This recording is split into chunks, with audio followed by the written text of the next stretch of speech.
বিশ্বনবী বলতেন, আল্লাহ আমি আপনার গোলাম, গোলামের ঘরের গোলাম, বান্দির ঘরের গোলাম, আমার 14 গোষ্ঠী আপনার গোলাম। বিশ্বনবী নিজের কি বলতো? আল্লাহ আমি গোলাম। নিজেকে রাসূল বলার আগে আগে বলতো ইন্নী আব্দুল্লাহি ওয়া রাসূলু, আমি আল্লাহর আব্দ, গোলাম এবং তার রাসূল। ঠিক কি না? এজন্য সবচেয়ে বিনয়ী ছিলেন বিশ্বনবী, সবচেয়ে কোমল আচরণের ছিলেন বিশ্বনবী। তাই বিশ্বনবীর সম্মানকে বাড়িয়ে দিয়েছে কে? বন্ধুদের সাথে বিনয়ের আচরণ করতেন, সহকর্মীদের সাথে বিনয়ের আচরণ করতেন, স্ত্রীদের সাথেও বিনয়ের আচরণ করতেন, ছোট্ট বাচ্চাদের সাথেও বিনয়ের আচরণ করতেন। সুবহানাল্লাহ! কি মেজাজ আল্লাহ তাকে দিয়েছেন, কি ব্যক্তিত্ব আল্লাহ তাকে দিয়েছেন। The most amazing personality ever in the world. পৃথিবীতে বিশ্বনবীর চাইতে শ্রেষ্ঠ ব্যক্তিত্ব আর হতে পারে? বিশ্বনবীর গোলাম, বিশ্বনবীর খাদেম ছিল আনাস, 8 বছরের ছোট্ট আনাস। আনাসের মা এসে বলে, নবী খোয়াই দিমুকা আনাস, আমার ছেলেরে আপনার খাদেম বানিয়ে দিয়ে গেলাম। বিশ্বনবী বললেন, ঠিক আছে আমি গ্রহণ করলাম। ছোট্ট আনাস আর কি করবে?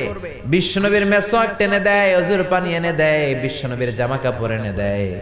বিশ্বনবী একদিন আনাসরে বললেন, ও আনাস, আমার শাম দেশের জুব্বাটা ঘর থেকে নিয়ে আসো। বিশ্বনবী জুব্বা শামিয়া পছন্দ করতেন। আনাস শাম দেশের জুব্বা আনতে যে প্রতিমধ্যে ছোট্ট মানুষ তো, মদিনার ছেলে মেয়েরা কুতকুত খেলে, ওইখানে দাঁড়ায় গেল।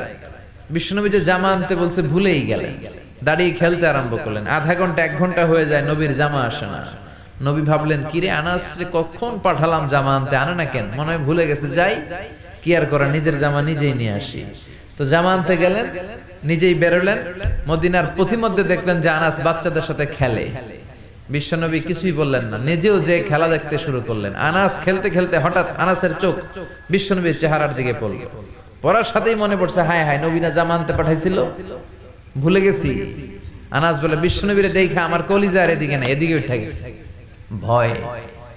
কিন্তু বিশ্বনবী আনাসের একটা ধমকও দেয় নাই, একটা গালিও দেয় নাই, চোখও গরম করে নাই, শুধু একটা মুচকি হাসি দিয়েছে। কি দিয়েছে? আনাস বলে, বিশ্বনবীর সেদিনের এই মুচকি হাসির শাসন আমাকে আজীবন সোজা রাস্তায় রেখেছে, আর কোনোদিন বাঁকা রাস্তায় যেতে দেয় নাই। তার মানে শাসন করতে জানলে মুচকি হাসি দিয়েও শাসন করা যায়, ব্যাত লাগে না, ধমকি লাগে না। চিল্লায় বলবেন ঠিক কি না? এই নবী যেদিকেই তাকাবেন নবীর আদর্শ আর আদর্শ। খাদেমদের সাথে এত চমৎকার আদর্শ ছিল, সাহাবীদের সাথেও বিশ্বনবী চমৎকার আদর্শের অনুপম নিদর্শন রেখেছেন। সাহাবীদের সাথে যখন বসতেন সব সময় খোশ মেজাজে থাকতেন, সব সময় চমৎকার মেজাজ নিয়ে কথা বলতেন। সাহাবাদেরকে নিয়ে বিশ্বনবী একবার খেজুর খেতে বসলেন। খেজুর তো সবাই খেজুর খেয়ে বিচি সামনে রাখে, বিশ্বনবী খেজুর খেয়ে বিচি সামনে রাখে না। পাশে বসেছে ওনার মেয়ের জামাই আলী। আলী যেখানে বিচি রাখে ওইখানে বিশ্বনবী রাখেন। খেজুর খাওয়া শেষ, বিশ্বনবী বললেন, মান মিন্না আকসারু মুতানাওয়ালান আর-রতাবা, চলো দেখি তো কে বেশি খেজুর খাইলো। সবাই গুনতে আরম্ভ করলো। গুনে দেখে সবার সামনে সমান সংখ্যক খেজুরের বিচি। বিশ্বনবীর সামনে কোনো বিচিই নাই, কিন্তু আলীর সামনে বিচি ডবল। বিশ্বনবী বললেন, দেখো দেখো, এমন খাদক জামাই আল্লাহ আমারে দিয়েছে, সবাই খাইছে কম, আলী খাইছে বেশি। সাইয়েদনা আলী বললেন, দেখেন আমার শ্বশুর তো কম খাইতে পারে নাই, উনিও খাইছে অনেক। আমাদের সবার সামনে খেজুরের বিচি আছে, দেখো নবীর সামনে কোনো বিচিই নাই। তার মানে নবী যখন খেজুর খাইছে, খেজুরের সাথে বিচিও মেরা দিছে। কি সুন্দর রসিকতা, সুবহানাল্লাহ পড়বেন না? তার মানে খাদেমের সাথে উত্তম আদর্শ, বন্ধুদের সাথে উত্তম আদর্শ, বিবিদের সাথে উত্তম আদর্শ। বিবিদের সাথে ভালো আচরণ করতেন। বিশ্বনবীর 11 জন স্ত্রী ছিল, 2 জন দাসী ছিল। সব সময় বিবিদের সাথেও খোশ মেজাজে চলতেন। আগে আগে বিশ্বনবী তার বিবিদেরকে সালাম দিয়ে দিতে, আগে সালাম দিতেন। আয়েশা বলে, আমি 10টি বছর বিশ্বনবীর সংসার করলাম, একদিনও আগে সালাম দিতে পারিনি। মাঝে মাঝে ভাবতাম আজকে আমি দিব আগে, দরজার চিপায় লুকায় থাকতাম যে নবী আসার আগে আমি দিয়ে দিব। কিন্তু বিশ্বনবী দরজার অনেক দূরে থাকতে আওয়াজ করে বলতেন, আসসালামু আলাইকুম ওয়া রাহমাতুল্লাহি তাআলা ওয়া বারাকাতুহু। এজন্য স্ত্রীকে সালাম দিবেন। আপনারা বিবিরে সালাম দেন তো? দেন দেন না? সালাম দিবেন, স্ত্রীকে সালাম দিবেন, স্ত্রীকে ভালোবাসবেন। স্ত্রীকে ভালোবাসলে সওয়াব আছে না নাই? কত সুন্দর ইসলাম। আপনি যে আপনার স্ত্রীর হাতের সাথে আপনার হাত মিলান, দুই হাতের সগীরা গুনাহ মাফ করে দেয় কে? স্ত্রীর চেহারার দিকে তাকালে আপনার চোখের সগীরা গুনাহ মাফ করে দেয় কে? আর ভাবির চেহারার দিকে তাকালে গুনাহ আছে না নাই? খবরদার, ভাবির দিকে তাকানো যাবে। তুমি সুন্দর তাই চেয়ে থাকি, সে কি মোর অপরাধ? স্ত্রীর দিকে তাকায় বলেন সুন্দর, অপরাধ নাই, কিন্তু শালীর দিকে তাকাইলে অপরাধ আছে না নাই? ভাবির দিকে তাকালে অপরাধ আছে না নাই? চাচাতো বোন, মামাতো বোন, এলাকার মেয়ে, তাদের দিকে বড় বড় চোখ করে তাকালে সওয়াব আছে না নাই? সওয়াব নাই, খালি গুনাহ, ঠিক কিনা? এজন্য মেয়ের জামাই আলীরে বললেন, আলী লা তুতবি'ন নাযরাতান নাযরা, ভুল করে এক নজর যদি কোনো বেগানা নারীর চেহারার দিকে তোমার পড়ে যায়, খবরদার দ্বিতীয় নজর দিবা না। ফা ইন্না লাকাল উলা ওয়া লাইসাত লাকাল আখিরা, প্রথম নজর ভুল করে যদি তাকাও তোমারে ক্ষমা করে দিবে কে? আল্লাহ। আবার তাকালে গুনাহ আছে না নাই? প্রথম নজরে ক্ষমা, দ্বিতীয় নজরে গুনাহ। এজন্য অনেকে বলে প্রথম নজরে যা দেখার দেখেলাম, অনেকক্ষণ ধইরা তাকায় থাকে। আপনি কৌশল করলে আমার আল্লাহর কৌশল জানা আছে না নাই? সব কৌশলের বড় কৌশলী কে? আল্লাহ। এজন্য বিশ্বনবী বিবিদের প্রশংসা করতেন, মায়েশার রান্নার প্রশংসা করতেন, খাদিজার রান্নার প্রশংসা করতেন। বিশ্বনবী মক্কায় সব চাইতে চমৎকার রান্না করতে জানতেন। বিশ্বনবীর চাইতে চমৎকার রান্না মক্কা শহরের কেউ জানতো না। বিশ্বনবী তো ছাগল পালতেন, প্রতি সপ্তাহে একটা ছাগল জবাই করে দাওয়াতি টার্গেট হিসেবে কাফেরদের আন্ডা বাচ্চা সবগুলোর দাওয়াত করে নিজ হাতে গোশত রান্না করে খাওয়াইতো। সুবহানাল্লাহ পড়বেন না? এত সুন্দর রান্না করতেন। তারপরে মায়েশার রান্নার প্রশংসা করতেন, খাদিজার রান্নার প্রশংসা করতেন। এজন্য বিবিদের রান্নার প্রশংসা করবেন, তার সৌন্দর্যের প্রশংসা করবেন। আর প্রতিদিন ঘর থেকে বের হওয়ার আগে আপনার স্ত্রীকে বলবেন একবার করে আই লাভ ইউ। কি বলবেন? বলবেন না? মুরব্বীরা কয় না, কম না, বললেন। আর বিবিরেই তো বলবেন, নিজের বিবিরে বললে সওয়াব আছে না নাই?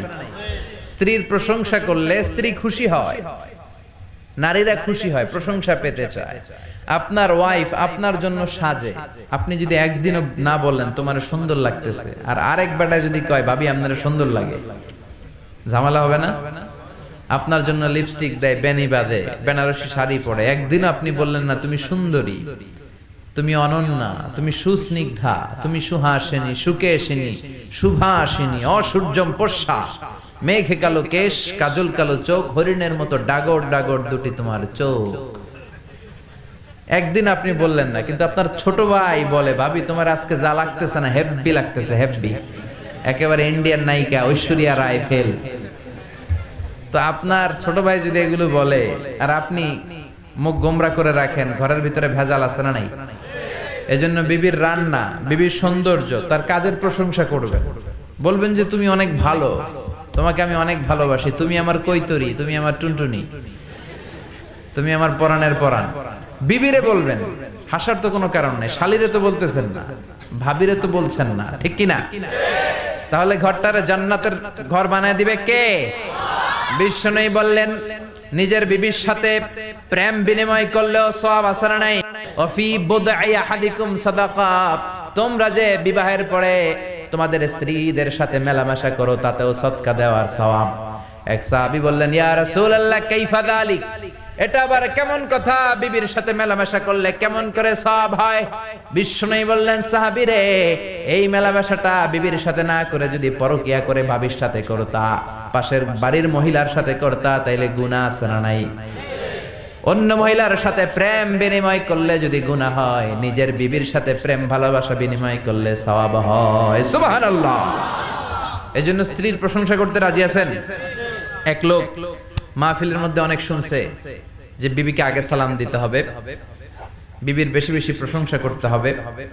তো ভাবলো আজীবন যৌতুকের লাগে বউরে কিলাইলাম, আজকে সালাম দিব আগে, যেহেতু ওয়াজে হুজুরে বলেছে, আর তার রান্নারও প্রশংসা করবো। তো বাড়িতে যেই বিবিরে প্রথম সালাম, বিবি কয় কি রে আজকে সূর্য উঠছে কোন দিক দিয়া, আজীবন আমারে কিলায় যৌতুকের লাগে, আজকে সালাম দেয়, ঘটনা তো ভালো না।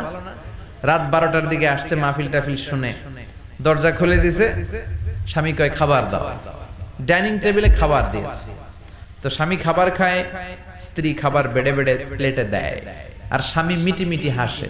বেবি বলে রাত বাজে 1টা, মাহফিল শুনে আসছো ভালো কথা, খাইতেছো মিটমিট, হাসো কেন? স্বামী বলে হাসতেছি তার কারণ আজকে তোমার গরুর গোশতের রান্নাটা এত মজা হয়েছে না, এত মজার গরুর গোশত জীবনে খাই নাই। রান্না মজা হয়েছে শুনে বউ তো তেলে বেগুনে জ্বলে উঠছে। কি রান্না মজা হয়েছে মানে? বিগত 10 বছর ধরে তোমারে রান্না করে খাওয়াই, একদিনও রান্নার প্রশংসা করলা না। আর আজকে পাশের ঘরের ভাবি একটু গরুর গোশতের তরকারি পাঠাইছিল, ওই গরুর গোশতের তরকারি দিয়েই তোমার রাতের খাবার দিছি, ঘরে আর কিছু রান্না টান্না করি নাই। ওই মহিলার হাতের গরুর গোশতের রান্না তোমার এত ভালো লাগছে, খাও, জন্মের খাওয়া খাও, আর রান্ধন না। এরকম না বুঝে যদি উল্টাপাল্টা প্রশংসা করেন তাহলে ভেজাল আছে না নাই? এজন্য স্ত্রীদের প্রশংসা করবেন, স্ত্রীকে ভালোবাসবেন, ফ্যামিলিটারে জান্নাতি ফ্যামিলি বানায় দিবে কে? বিশ্বনবী বিবিদের সাথে ভালো আচরণ করতেন, আগে আগে সালাম দিতেন, তাদের সুখ দুঃখের সাথী হয়ে যেতেন। তার মানে বিশ্বনবী খাদেমদের সাথে ভালো, বন্ধুদের সাথে ভালো। বিশ্বনবী ছিলেন তার বিবিদের সাথেও ভালো। আবার বিশ্বনবী ছোট বাচ্চাদের দেখলে আদর করতেন। এমন কোন ছোট বাচ্চা নাই যে বাচ্চার মাথায় বিশ্বনবী হাত বুলায় না। আল্লাহু আকবার। আমরা আতর ব্যবহার করি এই জায়গায়, বিশ্বনবী আতর ব্যবহার করতেন হাতের এই জায়গায়, আর ওই ব্যবহার করা আতর দিয়ে বিশ্বনবী মদিনার সব বাচ্চাদের মাথায় হাত বুলিয়ে দিতেন। আর বিশ্বনবীর ব্যবহার করা আতরের ঘ্রাণে পুরো মদিনা শহরে আমোদ হয়ে যেত। দুই নাতি ছিল বিশ্বনবীর, হাসান আর হুসাইন, তাদেরকে অনেক ভালোবাসতেন। বিশ্বনবী বলতেন রাইহানাতাইন, হাসান হুসাইন হলো আমার সুগন্ধি, হাসান হুসাইন হলো আমার পারফিউম। হাসান হুসাইনের দেহের এমন কোন জায়গা নাই যেই জায়গায় বিশ্বনবী 2 ঠোঁট দিয়ে চুমা দেয় নাই। বিশ্বনবী নিজে ঘোড়া সাজতেন, হাসান কাঁধের উপর দাঁড়াতো, হাসান নামলে আবার হুসাইন উঠতো, হুসাইন নামলে হাসান উঠতো। গোটা বিশ্বের সর্দার, সব নবীদের সর্দার বিশ্বনবীর হাসান হুসাইন ঘোড়ার মতো ঘোড়া বানিয়ে খেলতো। সুবহানাল্লাহ। হুসাইন একবার বিশ্বনবীরে প্রশ্ন করলেন, নানা মানিল আমজাদ ইলাল্লাহ, বলেন তো নানা আল্লাহর কাছে কে বেশি দামি, আপনি নাকি আমি? বিশ্বনবী বললেন হুসাইন আনাল আমজাদ, আমি বেশি দামি। হুসাইন বলল নানা জি আমি মানি না, আনা লা ওয়াফিক, আমি মানি না নানা। কেমন করে আপনি আমার চাইতে বেশি দামি হন? আপনার চাইতে আমি বেশি দামি। বিশ্বনবী বললেন হুসাইন আমি হলাম নবীদের নবী, আখির নবী বিশ্বনবী, আর তুমি হলা আমার উম্মত, তোমার চাইতে আমি বেশি দামি। হুসাইন বলে নানা জি আপনি ভুল বললেন, আপনার চাইতে আমি হুসাইন বেশি দামি। সুবহানাল্লাহ কইবেন না? বিশ্বনবী বললেন কাইফা যালিক, কেমন করে এটা? হুসাইন বলল নানা জি তাহলে বলেন তো আপনার আব্বার নাম কি? বিশ্বনবী বললেন আমার আব্বার নাম হলো আব্দুল্লাহ। কি নাম? হুসাইন বলেন আনা খালি আব্দুল্লাহ, লাইসা ক্বাবলাহু ওয়ালা বা'দাহু শাই। খালি আব্দুল্লাহ, সামনেও কোনো টাইটেল নাই, পিছনেও কোনো টাইটেল নাই। আমার আব্বার নাম আপনি জানেন নাকি? আমার আব্বা হলো শেরে খোদা, দুনিয়ার সব কাফির মুশরিকদের জন্য আল্লাহ আমার আব্বারে বাগ বানিয়ে পাঠিয়েছে। আমার আব্বা সাধারণ কোনো মানুষ নয়, বিশ্বনবীর মেয়ের জামাই। আল্লাহু আকবার। আপনার আব্বা আব্দুল্লাহ কি কোনো নবীর মেয়ের জামাই নাকি? বলেন আমার আব্বার নাম হলো আলী কাররামাল্লাহু ওয়াজহা। বিশ্বনবী বললেন তাই তো, আসলেই তো তোমার আব্বা বেশি দামি। আবার হুসাইন প্রশ্ন করলেন নানা বলেন তো আপনার আম্মার নাম কি? কি নাম বিশ্বনবীর মায়ের? তোরা দেখে যা আমিনা মায়ের কোলে, মধু পূর্ণিমারি সেথা চাঁদ দোলে, যেন উষার কোলে রাঙা রবি দোলে। তোরা দেখে যা আমিনা মায়ের কোলে, কুল মখলুকে আজি ধ্বনি ওঠে কে এলোই, কালিমা শাহাদাতের বাণী ঠোঁটে কে এলোই, পড়ে দুরুদ ফেরেশতা বেহেশতের দুয়ার খোলে। তোরা দেখে যা আমিনা মায়ের কোলে। আল্লাহু আকবার। বিশ্বনবী বললেন আমার মায়ের নাম আমিনা। হুসাইন বলল নানা জি আপনার মায়ের নাম যদি আমিনা হয়, জেনে রাখেন আমার মায়ের নাম হলো ফাতিমা, সাইয়্যিদাতুন নিসাই আহলিল জান্নাহ। জান্নাতে সর্বপ্রথম যেই মহিলাটা ঢুকবেন ওই মহিলাটা হলো আমার আম্মা জান ফাতিমা। বিশ্বনবী ফাতেমারে এত ভালোবাসতেন, বিশ্বনবী বলতেন যে ফাতেমারে কষ্ট দেয় সেজন্য আমি নবীরে কষ্ট দেয়, আর যে ফাতেমার মনের মধ্যে আনন্দ দেয় সেজন্য আমি নবীরে আনন্দ দেয়। বিশ্বনবী কোন সফরে গেলে সবার শেষে ফাতেমার সাথে দেখা করে বের হতেন, আবার সফর শেষ করে বাড়িতে আসার সময় সবার প্রথম ফাতেমার সাথে দেখা করতেন। ও নানা বলেন তো তাহলে কে দামি, আপনার আম্মা আমেনা নাকি আমার মা ফাতিমা? বিশ্বনবী আর কোনো কথা বলে না। হোসাইন একের পর এক প্রশ্ন বানে নানাকে জর্জরিত করছে। নানা এবার বলেন তো আপনার নানির নাম কি? বিশ্বনবী বললেন হোসাইন আমার নানির নাম হলো বাররা বিনতে আব্দুল উজ্জা। হোসাইন বলে না না আপনার নানি বাররা রে কেউ চিনে না। চিনেন আপনারা? অনেকে জানেই না, ওই যে কয় নসিনি আরা নসিনি দে, আমরা চিনি না বাররা বিনতে আব্দুল উজ্জা। হোসাইন বলে না না আপনার নানিরে তো কেউ চিনে না, বাররা নামটা কারো মুখস্থ নাই। আমার নানির নাম আপনি জানেন নাকি? আমার নানির নাম হলো খাদিজাতুল কুবরা আত-তাহেরা।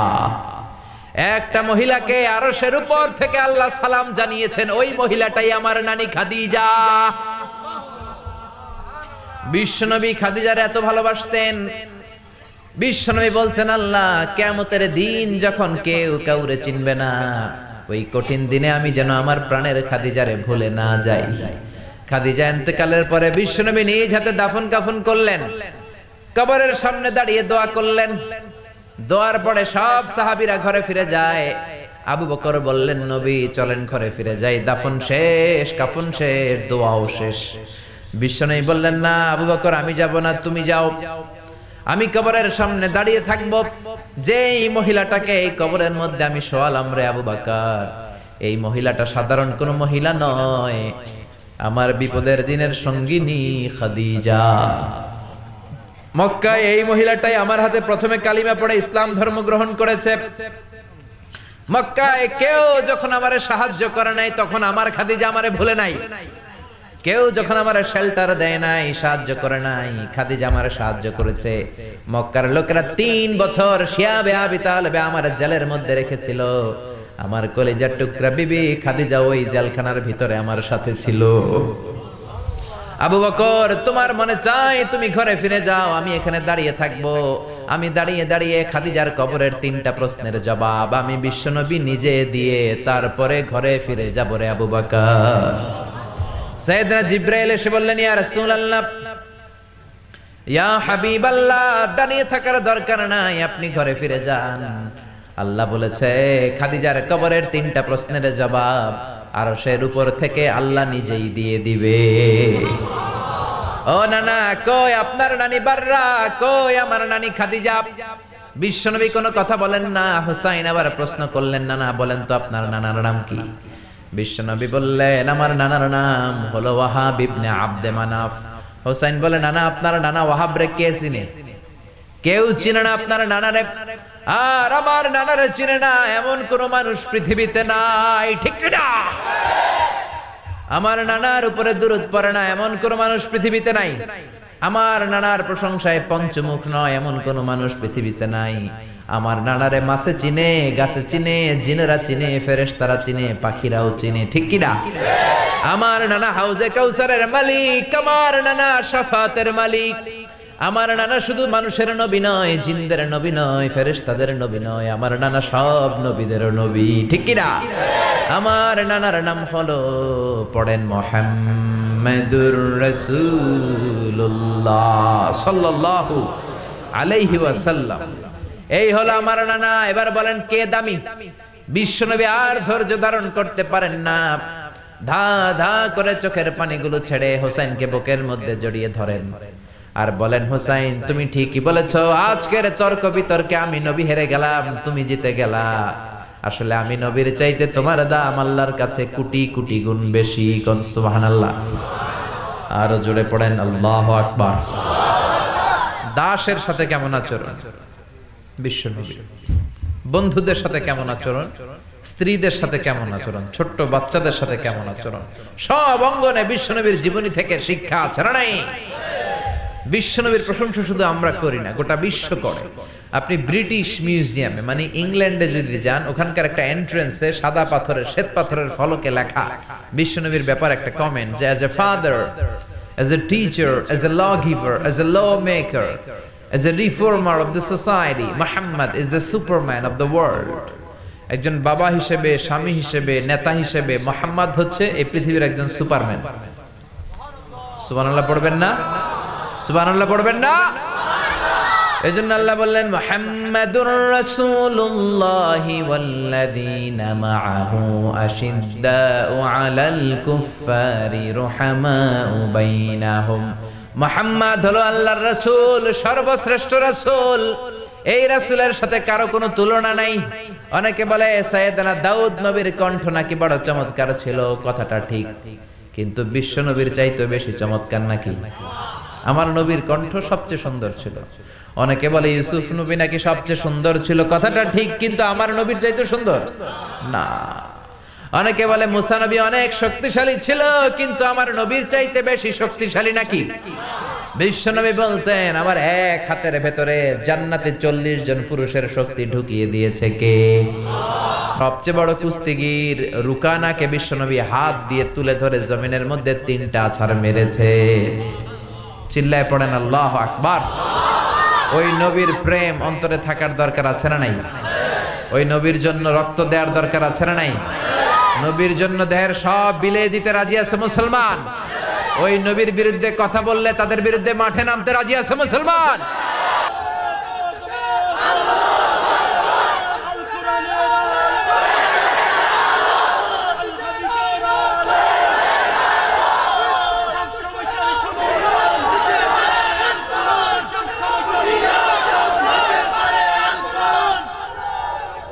আল্লাহ আমাদের স্লোগানকে তুমি কবুল করো, বিশ্বনবীর শাফাত নসিব করো, বিশ্বনবীর ভালোবাসা অন্তরে রেখে জান্নাতে যাওয়ার তৌফিক দান করো। এজন্য বিশ্বনবী হচ্ছেন আল্লাহর রাসূল। আল্লাহর রাসূলের সাথে পৃথিবীর কারো তুলনা হতে পারে? বিশ্বনবী এমন নবী যেই নবী তার নিজের জীবনে কোনো কিছু বাস্তবায়ন না করে অন্যকে বলতেন না।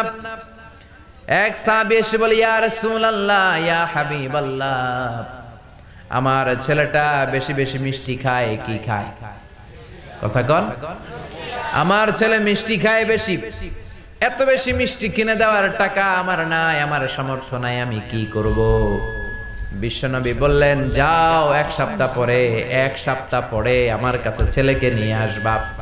তোমার ছেলে মিষ্টি বেশি খায় বুঝলাম, এক সপ্তাহ পরে নিয়ে আসবা। এক সপ্তাহ পরে বিশ্বনবী ছেলেরে বলল বাবা মিষ্টি বেশি খাও নাকি? ছেলে বলে জি নবী, মিষ্টি আমার পছন্দ। ছোট বাচ্চারা মিষ্টি বেশি পছন্দ করে না? আপনাদের মাহফিলের এখানে বাজার বসছে না, ওইখানে কটকুটি জিলাপি এগুলো আছে না, দেখবেন বাচ্চারা বাড়ি থেকে টাকা নিয়ে খালি ওইদিকে যাবে, মাহফিলে আসুক আর না আসুক। বিশ্বনবী বাচ্চাটারে বললেন ও ছেলে মিষ্টি বেশি খাও নাকি? ছেলে বলে নবী আমি মিষ্টি বেশি খাই। শুনতেছেন? মাইক ম্যানের কথা কইছি, সবাই ওদিকে তাকায় আছে। বাস পড়ছে একটা, সবাই ওদিকে তাকায় আছে। পিছন থেকে ডাক দিলে সবাই এমনি তাকাবে। বাংলাদেশিরা খুবই সহজ সরল মানসিকতার আমরা। এজন্য বিষ্ণু বলেছেন আহলুল জান্নাতি বালহা, বেশি সহজ সরল বোকা মানুষেরাই জান্নাতে প্রবেশ করবে। দুনিয়ার ব্যাপারে বোকা, কিন্তু আখিরাতের ব্যাপারে চালাক, ঠিক কি না? শুনতেছেন না? ঝিমায় পড়ছেন? কষ্ট হচ্ছে না তো? রাত অনেক হয়েছে না? কয় না। রাত বাজে 10:30, কয় না। ওয়াজ অল্প শুনবেন, আমল করবেন বেশি, কবুল করবে কে? বিশ্বনবী ছোট্ট ছেলেটারে বললেন বাবা মিষ্টি বেশি খাও নাকি? ছেলে বলে নবী বেশি খাই, কারণ মিষ্টি আমার ভালো লাগে, মিষ্টি আমি পছন্দ করি। বিশ্বনবী ছেলেটারে বললেন ও বাবা, তোমার বাবার এত টাকা নাই যে তোমারে প্রতিদিন এত মিষ্টি কিনে দিবে, আজকে থেকে মিষ্টি খাওয়া কমায় দাও। ছেলে বলল ঠিক আছে নবী, কমায় দিব। ছেলের বাবা বলে নবী এই কথা তো গত সপ্তাহে বলতে পারতেন, গত সপ্তাহে বললেন যেন আজকে আসি, আজকে আসার পরে যা বললেন এটা তো গত সপ্তাহে বলতে পারতেন। বিশ্বনবী বললেন কেমন করে বলি, কারণ আমি নবী তো নিজে মিষ্টি পছন্দ করি। গত এক সপ্তাহে নিজে কম কম মিষ্টি খেয়ে আগে নিজের মধ্যে আমল এনেছি, তারপরে তোমার ছেলের নসিহত করেছি। সুবহানাল্লাহ। এমন নবী নিজের জীবনে কোনো কিছু বাস্তবায়িত না করে অন্যকে বলতেন না। আর আমরা নিজে আমল করি না, সবাইরে বলি। নিজে নামাজ পড়ি না, অন্যরে বলি। নিজের মধ্যে ভালো আচরণ নাই, অন্যরে ভালো হইতে বলি। নিজে গীবত করি আর অন্যের দোষ ধরি, এরকম বেয়াদব ডাকাত ঝরা নাই। এজন্য আগে নিজে ভালো হন। কিছু মোরল আছে, নেতা আছে, আরেকবারের বিচার করে। ওই বাড়ির বেডির বিচার, ওই বাড়ির মাইয়ার বিচার। মাইয়া আরেক পোলার লইয়া বাকছে। ওই বাড়ির পোলা গাঞ্জা খায়, বিচার করতে গেছে। নিজের পোলার খবর নাই। নিজের পোলা ইফটিজিং করে, নিজের পোলা টেন্ডারবাজি করে, নিজের ছেলে চাঁদাবাজি করে, ঠিক কি না? নিজের বউ পরকিয়া করে, নিজের ঘরে ইসলাম নাই, নিজের ঘরে ভদ্রতা নাই, নিজের ঘরে শান্তি নাই, আরেক ঘরে শান্তি আনতে যায়। এরকম আছে না নাই? কিন্তু বিশ্বনবী এমন নবী, নিজে কোনো কিছু বাস্তবায়ন না করে অন্যরে বলতেন না। সুবহানাল্লাহ। আবার বিশ্বনবী বলতেন, উতিতু খামসান লাম ইয়াতাহুন্না আহাদুন ক্বাবলি। পাঁচটা জিনিস রব্বুল আলামিন আমাকে দান করেছেন, আমার আগে কোন নবীকে এই পাঁচটা জিনিস দান করেন নাই। এক নম্বরে নুসিরতু বিররাবি মাসিরাতা শাহর। আমার ডানে বায়ে সামনে পেছনে 1 মাসের দূরত্ব পর্যন্ত জায়গার ভেতরে কোন কাফির মুশরিক যদি থাকে, ওই কাফেরদের অন্তরের ভেতরে আমি নবীর ব্যাপারে ভয় ঢুকিয়ে দেয় কে? 1 মাসের দূরত্বে নবী যেখানে থাকবেন, তার 1 মাসের দূরত্বে যদি কোনো কাফির থাকে, নবীর ভয়ে ওই কাফের অন্তরটা ধুপ ধুপ করতে থাকে। কোন সুবহানাল্লাহ। 2 নাম্বার, জুইলাতলি আল আরদু কুল্লুহা মসজিদান ওয়া তাহুরা। রব্বুল আলামিন আমার জন্য গোটা বিশ্বের পুরো জমিনটাকে মসজিদের জায়গা বানিয়েছেন, সেজদার জায়গা বানিয়েছেন। পুরো জমিনটাকে আমার জন্য তায়াম্মুম করার জায়গা বানিয়েছেন। কোন সুবহানাল্লাহ। অন্য নবীদের সময় শুধু মসজিদে নামাজ পড়া যেত, মা'বাদ ইবাদত গাহে নামাজ পড়া যেত। কিন্তু বিশ্বনবীর সময়ে নিয়ম হলো সব জায়গায়। ঘরে পড়তে পারবেন নামাজ, রাস্তায় পড়তে পারবেন, বাজারে পড়তে পারবেন, নৌকার উপরে পড়তে পারবেন, প্লেনের ভেতরেও পড়তে পারবেন, মহাশূন্যের স্যাটেলাইট চ্যানেলে যেও নামাজ পড়া যাবে। চিল্লা এখন ঠিক কি না? আবার বিশ্বনবী বললেন, জমিনটারে আমার জন্য পবিত্রতা গ্রহণের মাধ্যম বানালেন। অজুর পানি নাই, কোথাও এক ফোঁটাও পানি নাই, মরুভূমির মাঝখানে নামাজের সময় হয়েছে, তায়াম্মুম করে নামাজ পড়ার সিস্টেম দিয়েছে কে? এই সিস্টেমটা আমরা বিশ্বনবীর একমাত্র কুমারী বউ মা আয়েশার কারণে পেয়েছি, ঠিক কিনা? মা আয়েশা আবার বলতেন, আমারে আল্লাহ এমন 5টা জিনিস দিয়েছে দুনিয়ার কোন নারীকে দেয় নাই, এমনকি বিশ্বনবীর অন্য বিবিদেরকেও দেয় নাই।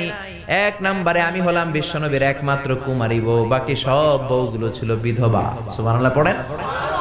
2 নম্বরে আমার ঘরে বিশ্বনবীর কবর। 3 নম্বরে বিশ্বনবী যখন ইন্তেকাল করে, বিশ্বনবীর মাথাটা ছিল আমার কোলের মধ্যে। আমার কোলের মধ্যে বিশ্বনবী মাথা রেখে ওনার শেষ নিঃশ্বাস ত্যাগ করেছে। চিল্লায় এখন সুবহানাল্লাহ। 4 নম্বরে মা আয়েশা বলতেন, আমি যখন বিশ্বনবীর সাথে এক লেপের নিচে ঘুমাতাম, তখন কোরআনের আয়াত নাজিল করত কে? অন্য বিবির সাথে এক লেপের নিচে থাকা অবস্থায় কোরআন নাজিল হতো না।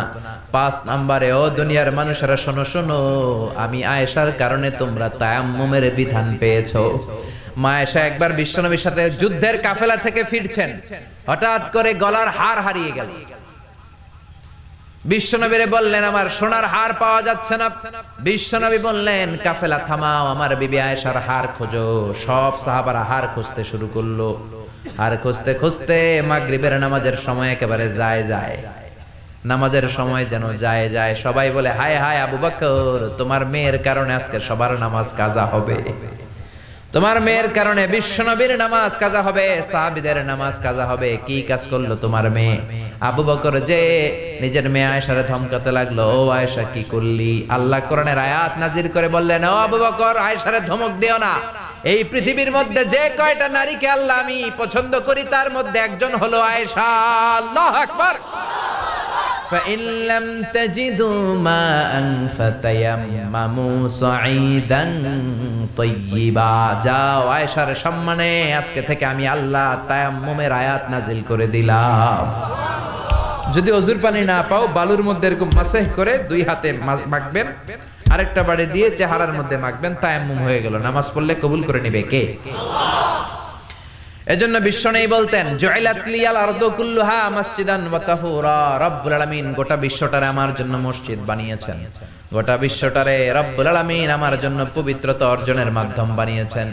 3 নম্বরে বিশ্বনবী বললেন উহিল্লাত লিয়াল গানাইম, যুদ্ধের পরে যে গনিমতের মাল পাওয়া যায় সব নবীদের জন্য এটা খাওয়া ছিল হারাম, আর আমাদের জন্য এটাকে হালাল করেছে কে? 4 নম্বরে বিশ্বনবী বললেন উতিতু শাফাআ, কিয়ামতের দিন কোন নবীও শাফাত করতে পারবে না একমাত্র আমি নবী মুহাম্মদ ছাড়া। ঠিক কি না? সব শেষে বিশ্বনবী বললেন ওয়া কানা নাবিয়্যু ইবআসু ইলা কওমিহি খাসসা, দুনিয়ার সব নবীকে রব্বুল আলামিন নির্ধারিত জাতির কাছে, গোষ্ঠীর কাছে পাঠিয়েছেন, আর আমাকে রব্বুল আলামিন গোটা বিশ্বের জন্য বিশ্ব নবী করে পাঠিয়েছেন। জোরে বলেন সুবহানাল্লাহ। এরা হতে হেলে দুলে নুরানি তনু ওকে আসে হায়, সারা দুনিয়ার হেরে মেরে পর্দা খুলে খুলে চাই সে যে আমার কামলিওয়ালা কামলিওয়ালা, তার ভাবে বিভোল রাঙা পায়ের তলে, পর্বত জঙ্গল টলো মল টলে, খুরমা খেজুর বাদাম জাফরানি ফুল ঝরে ঝরে যায় সে যে আমার কামলিওয়ালা কামলিওয়ালা। পড়েন আল্লাহু আকবার। এজন্য রব্বুল আলামিন বললেন মুহাম্মাদুর রাসূলুল্লাহ। মুহাম্মদ কার রাসূল?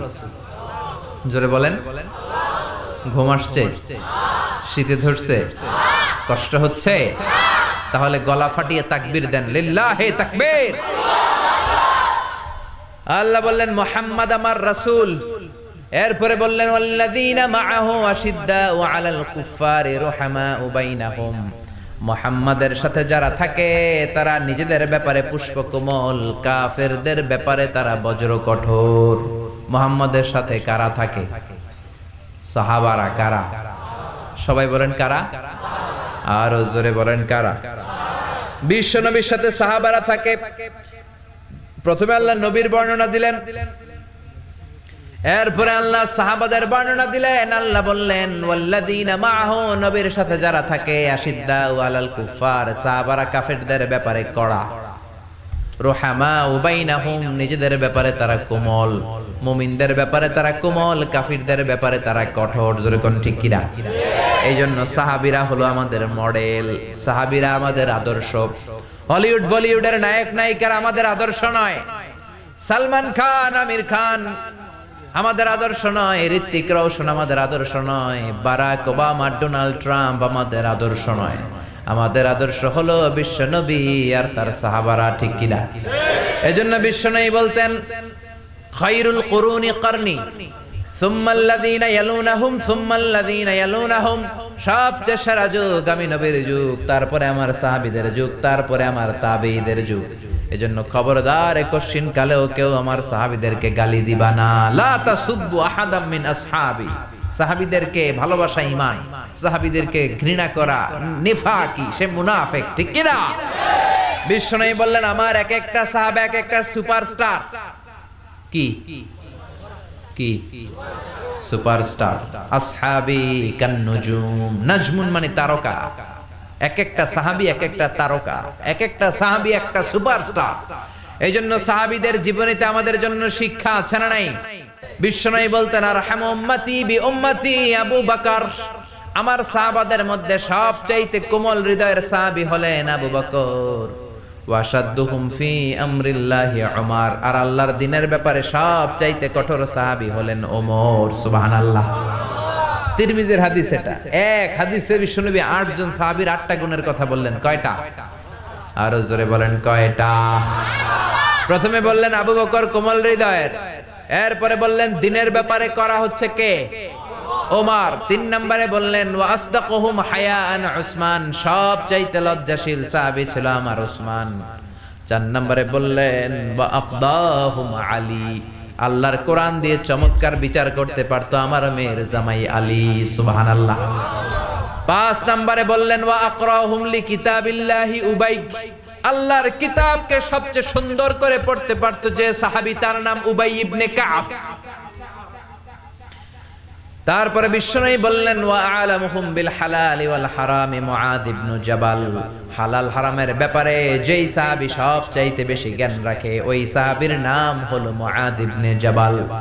7 নম্বরে বিশ্বনবী বললেন ওয়া আফরাদুহুম যায়েদ ইবনে সাবিত। আর ফারায়েজের জ্ঞান যেই সাহাবী সবচেয়ে বেশি রাখতো তার নাম হলো যায়েদ ইবনে সাবিত।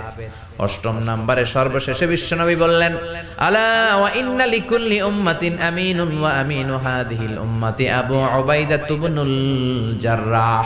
সব জাতির মধ্যে একজন বিশ্বস্ত লোক থাকে, এই মুসলমানদের মধ্যে আমার সাহাবীদের মধ্যে সবচাইতে বিশ্বস্ত লোকের নাম আবু উবাইদা ইবনুল জাররাহ। কোন সুবহানাল্লাহ, চিল্লায়ে কোন সুবহানাল্লাহ। এজন্য প্রথমে বিশ্বনবী বললেন আরহামু উম্মতি বি উম্মতি আবু বকর। সাহাবীদের মধ্যে সবচেয়ে কোমল হৃদয়ের সাহাবীর নাম কি? সবাই বলেন। আবু বকর নামে অনেক ছেলে পেলে এলাকায় আছে না নাই? আবু বকর নামটা কেমন লাগে? ভালো লাগে? ইসলামের প্রথম খলিফা, বিশ্বনবীর হিজরতের সাথী, ঠিক কি না? নবীর পরে সবচেয়ে শ্রেষ্ঠ মানুষ হচ্ছেন আবু বকর। সুবহানাল্লাহ পড়েন। আবু বকর নামটা বড় চমৎকার। ছেলে হলে এই নাম রাখবেন, আবু বকর রাখবেন। ভদ্র নাম আপনার ছেলের জীবনে একটা প্রভাব ফেলবে। চিল্লায় এখন ঠিক কিনা? বিশ্বনবী বললেন সবচেয়ে কোমল হৃদয়ের সাহাবী হলো আবু বকর, আর আবু বকরকে আবু বকর নামেই ডাকবেন। আমরা অনেক সময় নামের বিকৃতি করে ডাকাডাকি করি। আবু বকরের ডাকে বকইরা, আছে না নাই? কত সুন্দর নাম রেখেছে মা বাবা। আব্দুল কুদ্দুস, সেটারে ডাকে কুদ্দুচা। জিহাদের ময়দানে সর্বপ্রথম যে সাহাবা তীর মেরেছেন তার নাম সাদ বিন আবি ওয়াক্কাস, সেটারে ডাকে আকাইচা, আছে না নাই? এজন্য আবু বকরকে বকইরা ডাকবেন নাকি ডাকবেন আবু বকর? সবচেয়ে রহম দিলের সাহাবী, এত নরম হৃদয়ের সাহাবী সাইয়েদনা আবু বকর যখন নামাজের মধ্যে দাঁড়াতেন, ইমামতি যখন করতেন, কান্নার চোটে তেলাওয়াত করতে পারতেন না। কান্নার চোটে তেলাওয়াত করতে পারতেন না। বিশ্বনবীর ইন্তেকালের পরে 1 বছর মসজিদে নববীর ইমাম ছিলেন। জাহরি কেরাতে মানে ফজর, মাগরিব, এশা এই 3 নামাজ আমরা আওয়াজ করে কেরাত পড়ি না? কথা বলেন। উনি যখন ইমামতি করতেন কান্নার চোটে তেলাওয়াত শোনা যেত না। ইমামতি করতে দাঁড়ালে শুধু কান্না শুরু করে দিতেন। হেরেম শরীফে যারা গিয়েছেন, কাবা ঘরের পাশে যারা নামাজ পড়েছেন, শাইখ আব্দুর রহমান আস-সুদাইস যখন আযাবের আয়াতগুলো পড়ে তিনিও কান্নায় ভেঙে পড়েন, ঠিক কি না? উনি কাঁদে, মুসল্লিরাও কাঁদে, কিন্তু আমরা তারাবির নামাজ পড়ি 20 রাকাত, একদিনও কান্নার সুযোগ হয় না, ঠিক কি না? কারণ এমন জোরে পড়ে রেলগাড়িও ফেল, জাপানের ট্রেনও ফেল হয়ে যাবে, এত দ্রুত হাফেজ সাহেবরা পড়ে। খবরদার, তারাবির সালাতে দ্রুত কোরআন পড়বেন না, কোরআনকে তারতিলের সাথে পড়বেন। ওয়ারাত্তিলিল কোরআনা তারতিলা, কার কথা? তারতিলের সাথে পড়বেন, তাজবিদের সাথে পড়বেন, ধীরস্থির ভাবে পড়বেন। সাইয়েদনা আবু বকর নামাজের মধ্যে যখন দাঁড়াতেন কান্নার চোটে তিনি নামাজ পড়তে পারতেন না। এত কোমল হৃদয়ের লোক ছিলেন। কানা রাকিকাল কলবি ওয়া সারিআল বুকা, অন্তরটা ছিল নরম, আর নামাজে দাঁড়ালে শুধু কাঁদতেন। আর আমরা নামাজে দাঁড়ালে দিন দুনিয়ার হিসাব আছে না নাই? সারা দিনেও যেটা আমার মনে পড়ে না, নামাজে দাঁড়াইলে মনে পড়ে, ঠিক কি না? নামাজে দাঁড়ালে আমাদের মনে হয় মাশরাফিকে আউট হইল না ছক্কা মারলো। নামাজে দাঁড়ালে আমাদের মনে হয় শেয়ার বাজার উঠলো না নামলো। নামাজে দাঁড়ালে মনে হয় হিন্দি সিরিয়াল শুরু হলো নাকি কারেন্ট চলে গেছে। জোরে কোন ঠিক কিনা? হরেক ধরনের চিন্তা নামাজের মধ্যে আছে না নাই? সাহাবীরা যখন নামাজে দাঁড়াতেন, মরুভূমিতে সাহাবারা যখন নামাজ পড়তেন, আকাশের পাখিগুলো খেজুর গাছ মনে করে সাহাবীদের মাথায় এসে বসে যেত। পাখিগুলো মনে করতো এগুলো মানুষ না, এগুলো খেজুর গাছ, কারণ নড়ে না চড়ে না, ঠায় দাঁড়িয়ে আছে। আল্লাহু আকবার। বিশ্বনবীর মেয়ের জামাই আলীর পায়ের মধ্যে তীর ঢুকলো, তীর ব্যথার চোটে চিল্লায়, কেউ তীর বের করতে পারে না। তীর বের করার জন্য টান দিলে চিৎকার মেরে ওঠে। বিশ্বনবী বেলাল রে বললেন, ইয়া বেলাল আকিমিস সালাহ, আজান দাও, নামাজ কায়েম করো। আরেক সাহাবীরে বললেন, ও সাহাবী, তুমি 3য় রাকাতে নামাজে শরীক হবা। আমি যখন 1 রাকাত শেষ করে 2য় রাকাতে দাঁড়িয়ে কেরাত শুরু করব, তুমি কাতারের মাঝখান দিয়ে যে আলীর পায়ের তীরটা গায়ে যত শক্তি আছে শক্তি দিয়ে টান দিয়ে বের করবা। বিশ্বনবী নামাজ শুরু করলেন, আল্লাহু আকবার। প্রথম রাকাত পড়লেন, দ্বিতীয় রাকাতে যখন দাঁড়ালেন, ওই সাহাবী কাতারের মাঝখান দিয়ে যে সাইয়েদনা আলীর পায়ের ওই তীর টান দিয়ে বের করেছে, ফিনকি দিয়ে রক্ত বের হয়েছে। নামাজ শেষ, সাইয়েদনা আলী নামাজের মধ্যে টের পায় নাই, নামাজের পর চিল্লাচিল্লি শুরু পায়ের ব্যথায়। বললেন এত রক্ত কেন, আর আমার পায়ের তীর কোথায়? বিশ্বনবী বললেন, আলী আমি এক সাহাবীকে তীর খুলতে বলেছি, কারণ আমি জানি তুমি যখন নামাজে দাঁড়িয়ে যাও দিন দুনিয়ার কোনো হুঁশ তোমার তখন থাকে না, তোমার অন্তরটা আল্লাহর আরশে চলে যায়। নামাজের আগে টানাটানি করে লাভ হয় নাই, নামাজ পড়া অবস্থায় তুমি এমন ধ্যানের ভেতরে চলে গিয়েছো, তোমার পা থেকে জোর করে তীর বের করা হয়েছে, ফিনকি দিয়ে রক্ত বের হয়েছে, নামাজের জায়গায় রক্তের সয়লাভ, কিন্তু এক বিন্দুর জন্য তুমি টের পাও নাই রে আলী। সুবহানাল্লাহ। আমাদের নামাজ কি এমন নামাজ? আমরা নামাজও পড়ি আবার দাড়িও চুলকাই, আছে না নাই? মসজিদের ডানে বায়ে জানলা থাকলে নামাজও পড়ি আবার জানলা দিয়ে ভেবে তাকাই, আছে না নাই? নামাজও পড়ি মসজিদের ঘড়ির দিকেও তাকাই, কয়টা বাজে? এরকম মুসল্লি আছে না নাই? বিশ্বনবী বললেন সল্লু সলাতা মুআদ্দিয়া, বিদায়ী নামাজ পড়ো। প্রত্যেক সময় যখন নামাজে দাঁড়াবেন ভাববেন হতে পারে এটাই আমার জীবনের শেষ নামাজ। পারফর্ম দ্য সালাহ as if this is your last and final prayer. মনে করবেন এটাই হতে পারে আমার ফাইনাল, আমার লাস্ট প্রেয়ার, শেষ নামাজ। আজকে যে মাহফিল শেষ করে বাসায় যাইতে পারবো গ্যারান্টি আছে? আর 10 মিনিট যে বাঁচবো গ্যারান্টি আছে? তো নামাজে যখন দাঁড়াবেন এটা চিন্তা করতে সমস্যা কি? আমার তো কোনো গ্যারান্টিই নেই, হতে পারে এটাই জীবনের শেষ নামাজ। এই জন্য নামাজের ব্যাপারে যত্নবান হন। এখন মসজিদ হয়েছে কিন্তু মুসল্লি নাই, জোরে কোন ঠিক কিনা? এ নামাজি আমার ঘরে নামাজ পড়ো আজ, দিলে মে তোমার চরণ তলে হৃদয় যায় নামাজ। হে নামাজি আমার ঘরে নামাজ পড়ো আজ, দিলে মে তোমার চরণ তলে হৃদয় যায় নামাজ। আল্লাহু আকবার। মসজিদ আল্লাহর কাছে কেঁদে কেঁদে বলে রব্বুল আলামিন, মসজিদের মধ্যে টাইলস হয়েছে, এয়ার কন্ডিশন হয়েছে, বিউটিফিকেশন হয়েছে, লাইটিং হয়েছে, ফাইটিং হয়েছে, কিন্তু মুসল্লি বাড়ে নাই, ঠিক কিনা? সিনেমার হলের মধ্যে ভিড় আছে না নাই? ক্রিকেট খেলার স্টেডিয়ামে ভিড় আছে না নাই? ঈদের আগের দিন চাঁদ রাতে শপিং মলে ভিড় আছে না নাই? মেলা যখন হয় মেলার ভিতরে ভিড় আছে না নাই? কিন্তু মসজিদের ভিতরে কোনো ভিড় নাই, ঠিক কিনা? প্রথম কাতার পুরা হয় না, ফজরের নামাজ এরকম আছে না নাই? এজন্য সবার আগে নামাজ। সবার আগে কি? আউয়ালু মা ইউহাসাবু বিহিল আবদু ইয়াউমাল কিয়ামাতি আস-সালাহ। কিয়ামতের দিন সর্বপ্রথম যে জিনিসটার হিসাব হবে সেটা সালাত। সালাত সোজা হইলে সব সোজা করে দিবে কে? সালাতে কায়েম করো, সালাতে কায়েম করো, হবে সম্মানী তুমি, হবে জান্নাতি তুমি, হবে সম্মানী তুমি, হবে জান্নাতি তুমি, দিবে কাল হাসরে শীতল ছায়া আর সে আজিম। রব্বিয়াল আলা, রব্বিয়াল আযীম, রব্বিয়াল আলা, রব্বিয়াল আযীম। পড়েন আল্লাহু আকবার। এজন্য নামাজ যেন আমাদের হয় সাইয়েদনা আবু বকরের মতো। উনি ছিলেন কোমল হৃদয়ের অধিকারী, কোনদিন ওনার খেলাফতের আমলে কাউরে ধমক দেন নাই, রক্তচক্ষু দেখান নাই, সবার সাথে কোমল আচরণ করেছেন। এজন্য বিশ্বনবী বলতেন আরহামু উম্মতি বি উম্মতি আবু বকর। আমার সাহাবা আবু বকর তিনি হলেন আমার উম্মতের মধ্যে সবচাইতে রহম দিল, কোমল হৃদয়ের। জোরে কোন ঠিক কিনা? 2 নম্বরে বিশ্বনবী বললেন ওয়া আশাদ্দুহুম ফি আমরিল্লাহি উমর। আল্লাহর দ্বীনের ব্যাপারে সবচেয়ে কঠোর ছিল কে? আর জোরে বলেন কে? আল্লাহর দ্বীনের ব্যাপারে কোনো কথা নাই, ওনার মুখের আগে হাত চলতো, মুখের আগে লাঠি চলতো। আমরা একামত দিলে ইমাম সাহেবরা কিবলামুখী হয়ে দাঁড়িয়ে থাকি, আর একামত চলার সময় সাইয়েদনা ওমর মুসল্লিদের দিকে তাকায় থাকতেন। কার পা বাঁকা, বাঁকা হইলে লাঠির বাড়ি আছে না নাই? এখনো যদি বাংলার জমিনে জায়গা মতো লাঠির বাড়ি দেয়া যেত, সবাই রে সোজা করে দিত কে? আল্লাহ। লাঠির বাড়ি নাই, ওই ওমরের বাড়ি নাই, তো এই জন্য এত টেন্ডারবাজি, চাঁদাবাজি, দুর্নীতি, হত্যা, গুম, ঠিক কিনা? আবার বিশ্বনবী বলতেন লা নবিয়্যা বা'দি ওয়ালা রাসূলা। আমার পরে কোনো রাসূল নাই, আমি নবীর পরে কোনো নবীও নাই।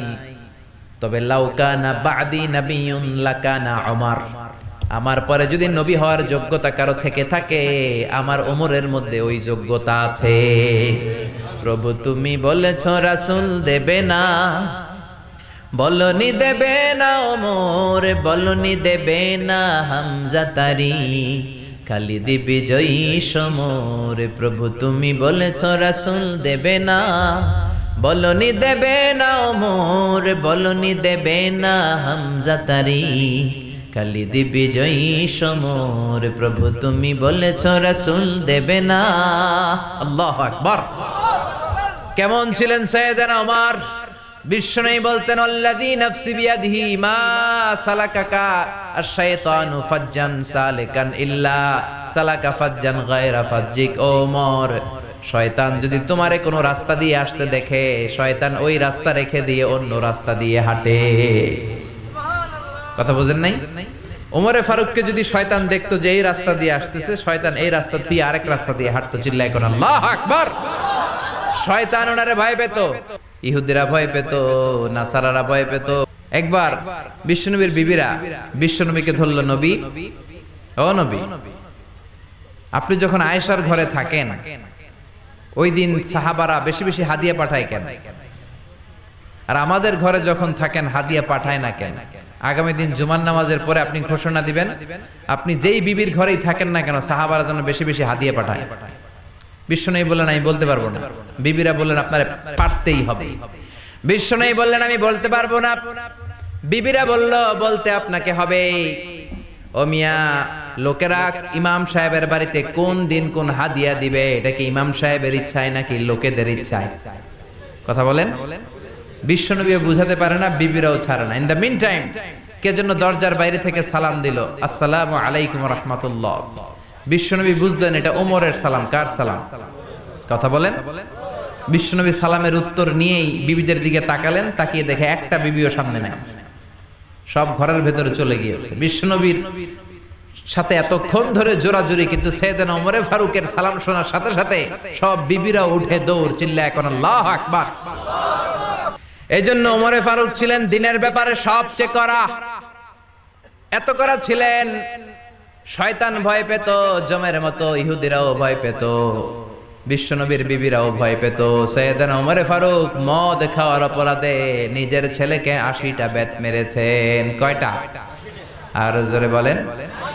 ওনার ছেলের নাম আবু শাহমা, আব্দুর রহমান মারুফুন বিআবি শাহমা।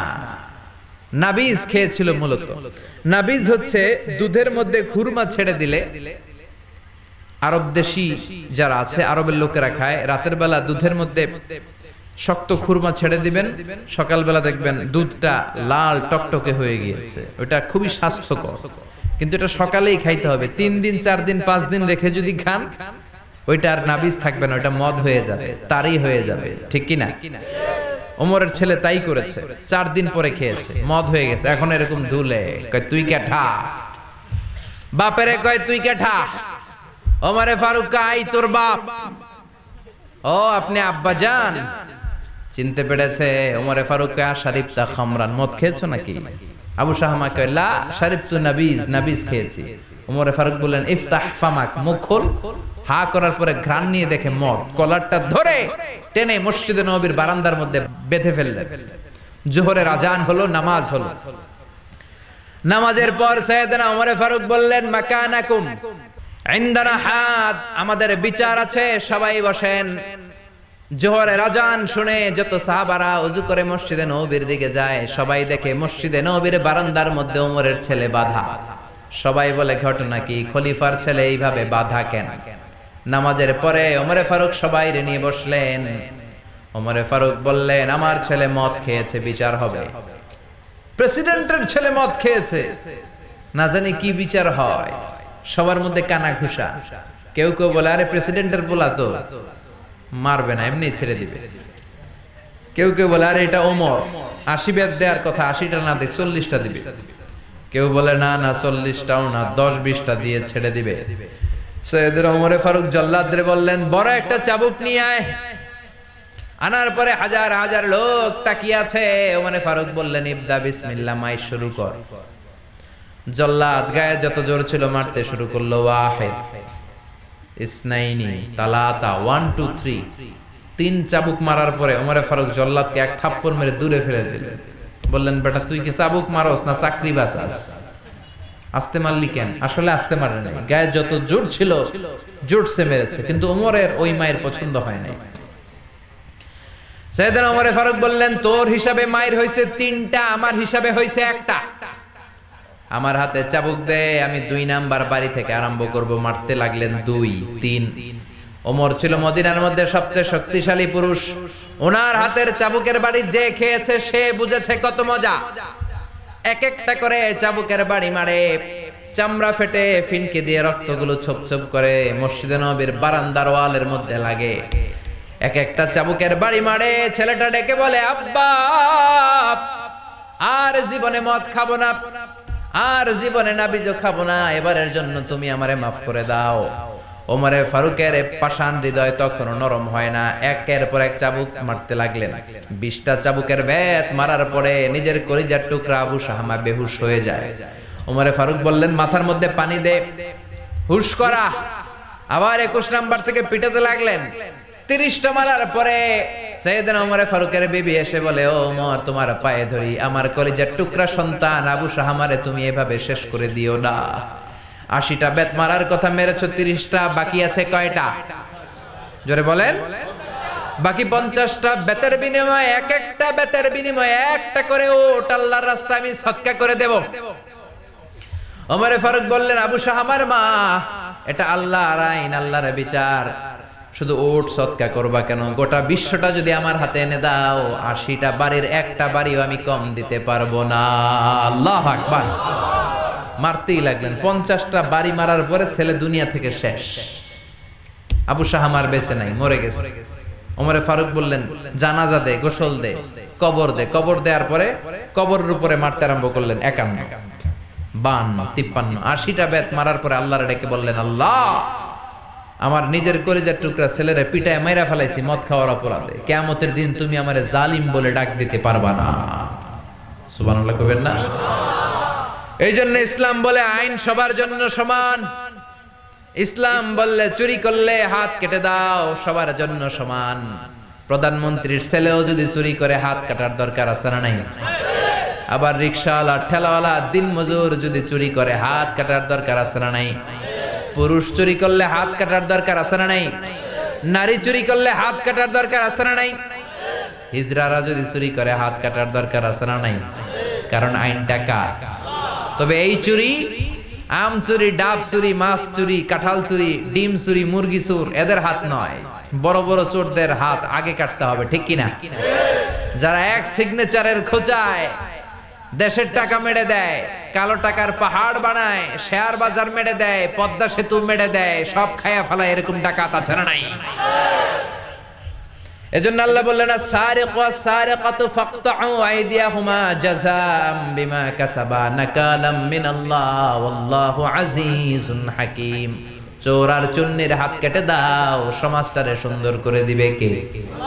ওমরে ফারুক এমন লোক ছিলেন, আল্লাহর দিনের ব্যাপারে নিজের ছেলেরও ছাড়ে নাই। 3 নম্বরে বিশ্বনবী বললেন ওয়াস্তাকুহুম হায়াআন উসমান। সাহাবীদের মধ্যে সবচেয়ে লজ্জাশীল সাহাবী কে? সবাই বলেন। আমার মেয়ের জামাই ওসমান সবচেয়ে লজ্জাশীল। বিশ্বনবীও ছোট্টবেলায় ছিলেন লজ্জাশীল। বিশ্বনবী কোনোদিন তার লুঙ্গি খোলেন নাই। ছোট্ট বয়সে ক্ষুধা লাগলেও কাঁদতেন না, ব্যথা পেলেও কাঁদতেন না। শুধু লজ্জাস্থানের জায়গা থেকে নবীর কাপড়টা সরে গেলে নবী চিৎকার দিয়ে উঠতেন। আল্লাহু আকবার। কিন্তু এখন আমাদের মধ্যে লজ্জা শরম নাই। আছি আমরা এখন জামানায়, লাজ শরম গেছে হারায়।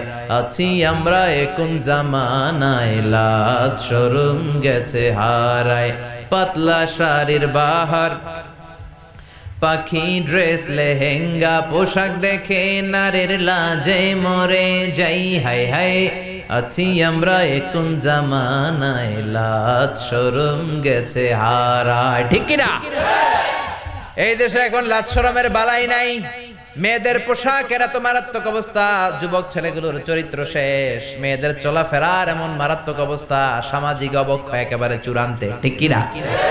আপনাদের উপকূলীয় এলাকায় তো এগুলা নাই না? আজকে আমি আসার পথে খুব মেয়েটে আমার চোখে পড়ে নাই। আমি শুনেছি সাগর পাড়ের লোকেরা খুব নামাজি হয়, পর্দাশীল হয়, একটা দুইটা মেয়ে আমি দেখেছি রাস্তায় রাত্রে। এই কারণে দিনের বেলা ঠিকই আছে, দুনিয়া কে মজ্জা লেল্লা দুনিয়া তো মারি হ্যাঁ, নাকি? এজন্য খবরদার, মেয়েদেরকে পর্দা করাবেন। লাজুকতা ইসলামের গুরুত্বপূর্ণ অংশ। আল হায়াউ শুআবাতুম মিনাল ঈমান, লজ্জা হলো ঈমানের অঙ্গ। যার লজ্জা নাই তার ঈমান নাই, জোরে কোন ঠিক কিনা? এজন্য বিশ্বনবী বলেছেন ওয়াস্তাকুহুম হায়াআন উসমান, সবচেয়ে বেশি লজ্জাশীল ছিল উসমান। তারপরে বিশ্বনবী বললেন ওয়াকদাহুম আলী, সবচেয়ে ভালো কোরআন দিয়ে বিচার করতে পারতো আমার আলী। বিচার যদি করতে হয় একটা কিতাবের আলোকে বিচার করতে হবে মুসলমানের। চিল্লায় বলেন কিতাবটার নাম কি? এই কোরআন দিয়ে বিচার করলে ওই বিচারে কোনো দুই নাম্বারই থাকে? ওই বিচারে ঘুষ খাওয়ার কোনো সুযোগ থাকে? ওই বিচারে কোনো মিথ্যা সাক্ষী থাকে? ওই বিচারে কোনো স্কাইপি কেলেঙ্কারি থাকে? ওই বিচারে ঘুষ দেওয়ার কোনো সুযোগ থাকে? এজন্য বিশ্বনবী বললেন মান ক্বালা বিহি সাদাকা, যে কোরআন দিয়ে কথা বলে সত্য বলে, ও মানে আমিলা বিহি উজরা, কোরআন দিয়ে আমল করলে আমল নামায় সওয়াব দেয় কে? ও মান হাকামা বিহি আদালা, কোরআন দিয়ে বিচার করলে ওই বিচারের মতো শ্রেষ্ঠ বিচার আছে নাকি? আছে, আছে। 5 নম্বরে বিশ্বনবী বললেন আকরাহুম উবাই, আমার সাহাবীদের মধ্যে সবচাইতে ভালো কোরআন তেলাওয়াত করতে জানতেন উবাই ইবনে কাব। কি নাম? এজন্য চমৎকার কণ্ঠে কোরআন তেলাওয়াতের দরকার আছে না নাই? আপনাদের এই দ্বীপ এলাকায় মক্তব আছে তো না? সকালে ছেলে মেয়েদেরকে কোরআন শেখান। এটা আমাদের অনেক দিনের ঐতিহ্য। এই ঐতিহ্য ভাঙবেন না, ভাঙবেন তো মরবেন, ঠিক কি না? কোরআন শিখান, ছেলেগুলো আল্লাহওয়ালা হবে, নামাজওয়ালা হবে, ইসলামওয়ালা হবে। আর কোরআন শিখাবেন না, হবে ডাকাই, হবে টেন্ডারবাজ, হবে গুন্ডা, হবে বদমাশ, তোর কোন ঠিক কিনা? এজন্য সকালবেলায় কোরআন শিখাবেন। প্রতিদিন যেন কোরআনের তেলাওয়াত হয়, প্রতিদিন যেন কোরআনের একটা হলেও আয়াতের অর্থ পড়া হয়। কারণ কোরআন আপনার জীবনের সব সমস্যার সমাধান করে দিবে। সমাধান চাও যদি জীবনে মরণে, ফিরে যাও খুঁজে নাও চোখ রাখো কোরআনে। If you want the solution this dunya and akhira, go back, have a look to the holy Quran. ঠিক কি না? সব সমস্যার সমাধান, চিল্লায় বলেন সব সমস্যার সমাধান। এজন্যই কোরআন পড়ার দরকার আছে না নাই? কোরআন ছাড়বেন তো মরবেন, কোরআন ছাড়ছেন তো মরছেন, ঠিক কিনা? এজন্য কোরআনকে আঁকড়ে ধরতে হবে, কোরআন বুঝতে হবে, কোরআন পড়তে হবে, কোরআনকে অন্তরে নিয়েই মরতে হবে, ঠিক কিনা? তারপরে বিশ্বনবী বললেন হালাল হারামের ব্যাপারে সবচেয়ে স্পেশালিস্ট সাহাবী মুআজ ইবনে জাবাল। এমন সাহাবী ছিলেন, সাহাবীদের মধ্যে সবচাইতে বেশি হালাল হারামের জ্ঞান রাখতেন। আমরা এখন হালাল হারাম বাছি না, হালালও খাই হারামও খাই, ঘুষ খাই, যৌতুক খাই, সুদ খাই, আছে না নাই? আল্লাহ বললেন সব খায়ও না, কুলু মিম্মা ফিল আরদি হালালান তাইয়্যিবা, জমিনের মধ্যে আমি আল্লাহ যেটা হালাল করেছি সেটা খাও, বরকত দিবে কে? হালালে বরকত আছে না নাই? বেশি না কম? বুঝে উত্তর দেন। বলেন তো গরু খাওয়া হালাল না হারাম? কথা বলেন। কুকুর খাওয়া? গরু হালাল, কুকুর হারাম। প্রতিদিন আমরা গরু জবাই করি বেশি না কুকুর জবাই করি? কত হাজার হাজার গরু আমরা জবাই করি বিয়ের অনুষ্ঠানে, মুসলমানের অনুষ্ঠানে। আর কুরবানির ঈদে তো কথাই নাই, বাংলাদেশের গরু দিয়ে হয় না, ইন্ডিয়া থেকে গরু আনা লাগে, ঠিক কি না? তাহলে গরু খাই বেশি, কুকুর খাই না। গরু বছরে বাচ্চা দেয় কয়টা? একটা। কুকুর দেয় কয়টা? 7টা, 8টা, 9টা। কোনো জন্ম নিয়ন্ত্রণ নাই তো, দাদার সে দিতে থাকে, ঠিক কিনা? তাহলে গরু খাই বেশি, কুকুর খাই না। গরু বাচ্চা দেয় কম, কুকুর বাচ্চা দেয় বেশি। তারপরেও বলেন তো বাংলাদেশে গরু বেশি না কুকুর বেশি? জোরে বলেন কি বেশি? এত খাওয়ার পরে, এত জবাই করার পরে, এত কম বাচ্চা দেওয়ার পরে গরু বেশি কেন? কারণ গরুতে বরকত বেশি। হালাল, হালালের ভেতরে রব্বুল আলামিন বরকত ঢুকিয়ে দেন। হারাম যত বেশি হোক বরকত হয় না, জোরে কোন ঠিক কিনা? এজন্য হালাল হারাম বাছার দরকার আছে না নাই? বিশ্বনবী বললেন ইন্নাল্লাহা তাইয়্যিব লা ইয়াকবালু ইল্লা তাইয়্যিবা, আল্লাহ নিজে পবিত্র, পবিত্র ছাড়া কোনো জিনিস তিনি কবুল করেন না। হারাম দিয়ে খাবেন, এ হারাম দিয়ে দেহ হইলে দেহ জাহান্নামে যাবে। হারাম টাকা দিয়ে মসজিদ করলে কোনো সওয়াব নাই, হারাম টাকা দিয়ে হজ করলে যত আলহাজ লাগাবেন কোনো সওয়াব নাই। চিল্লায় কোন ঠিক কি না? 7 নম্বরে বিশ্বনবী বললেন আফরাদুহুম যায়েদ ইবনে সাবিত, আমার সাহাবীদের মধ্যে সবচাইতে বেশি ফারায়েজের জ্ঞান রাখে যায়েদ ইবনে সাবিত। ফারায়েজ মানে উত্তরাধিকার আইন, আল্লাহ দেয়া উত্তরাধিকার বন্টনের আইন। আল্লাহ বলেন ইউসিকুমুল্লাহু ফি আওলাদিকুম লিযযাকারি মিসলু হাযযিল উনসায়াইন। দুনিয়ার সব বাবাদেরকে আল্লাহ ডেকে বললেন, ও বাবারা, মরার আগে সম্পদ যখন বন্টন করবা, ছেলের যদ্দুর দিবা, মেয়ের তার অর্ধেক দিবা। কার কথা? আরো জোরে বলেন। ছেলেরে যদি 2 লাখ দাও, মেয়েরে দিবা কয় লাখ? ছেলেরে যদি 4টা বাড়ি দাও, মেয়েরে দিবা কয়টা বাড়ি? আপনাদের এই চর এলাকায় ঠিকঠাক মতো দেন তো না? ঠিক মতো না? এটা নিয়ে কোনো ঝামেলা নাই। অনেক এলাকায় দেখা যায় ছেলেরে দেয় বেশি, মেয়েরে দেয় না। না দিয়ে মেয়েরে কয়, মা তোর লাগে আমি দোয়া করে দিলাম, তোর ভাইয়েরে সব দিয়ে দিলাম। তো দোয়া তো আপনি সবার জন্যই করবেন, যে যেটা পাওয়ার উপযোগী তারে ওইটা দেন, তারপরে দোয়া করেন। অনেক মা আছে ছেলের পাতে দেয় মুরগির রান আর মেয়ের পাতে দেয় মুরগির ঠ্যাং, আছে না নাই?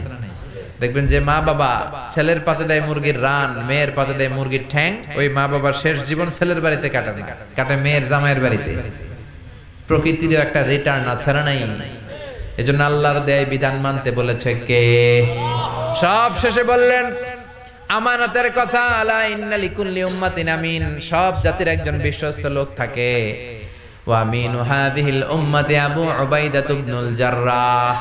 আর এই উম্মতের মধ্যে, আমাদের এই মুসলিম উম্মতের মধ্যে সবচাইতে বিশ্বস্ত সাহাবীর নাম আবু উবাইদা ইবনুল জাররাহ। বিশ্বাসী সাহাবী, the most trustworthy company of the prophet। বিশ্বনবী নিজেও ছিলেন বিশ্বাসী। লা দীনা লিমান আমানাত লাহু, যার এই আমানতদারিতা নাই তার দিনদারিই নাই। চিল্লায় কোন ঠিক কিনা? মক্কার লোকেরা কোথাও ঘুরতে গেলে বিশ্বনবীর কাছে আমানত রাখতো। তায়েফে ঘুরতে যাবে এক লোক, তার স্বর্ণ বাক্সের মধ্যে করে এনে বিশ্বনবীর বলল, আব্দুল্লাহর বেটা মুহাম্মদ, তোমার বাড়িতে আমানত রাখলাম, আমি তায়েফে যাব 7 দিনের জন্য। বিশ্বনবী বললেন, তুমি না আবু জাহেলের পার্টি করো, যাও আবু জাহেলের কাছে যায় রাখো। ওই লোক বলে, আমি তো জানি পেছে পইরা আমি আবু জাহেলের পার্টি করি, কিন্তু আমানত রাখা যাবে না। স্বর্ণের বাক্স যদি আবু জাহেলের কাছে রাখি, আয়সা দেখবো স্বর্ণও নাই, আমার বাক্সও নাই। ঠিক কিনা? এরকম ডাকাত সমাজে আছে না নাই? কোন আমানতদারিতা নাই। বিশ্বনবী হলেন as-সাদিকাল আমিন, আমানতদার। এইজন্য ইসলাম যদি মানতে হয় আমানতদারি হতে হবে। কিয়ামতের একটা আলামত হলো লোকজন আমানতদারিতা ভুলে যাবে, মানুষের সম্পদ জুলুম করে দেদারসে খেতে থাকবে। এই আলামতটা সমাজে আছে না নাই? যেই লোক যেই চেয়ারে বসার যোগ্য নয়, ওই লোক যদি ওই চেয়ারে বসে, এটাই আমানতের খেয়ানত। ঠিক কি না? এখন এরকম আছে না নাই? চাকরি পাওয়ার যোগ্যতা নাই, চাকরি পায়, আছে না নাই? টেলিফোনের জোড়ে ইমাম হওয়ার যোগ্যতা নাই, ইমাম হইছে, আছে না নাই? এমপি হওয়ার যোগ্যতা নাই, এমপি হইছে, আছে না নাই? এগুলো সব কিয়ামতের আলামত। চিল্লায় বলেন ঠিক কি না? এজন্য বাঁচতে হলে মডেল বানাতে হবে বিশ্বনবীকে আর নবীর সাহাবীদেরকে। কথা বুঝতে পেরেছেন? মডেল বানাবেন কাকে? সালমান খানকে? আমির খান? হ্যাঁ, কাকে বানাবেন? বিশ্বনবী আর বিশ্বনবীর সাহাবা। চিল্লায় কোন ঠিক কিনা? জোরে বলেন ঠিক কিনা? আল্লাহ তাআলা আমাদের সবাইকে কথাগুলো বুঝে আর আমল করার তৌফিক দান করুক। আমরা পড়ি আমিন।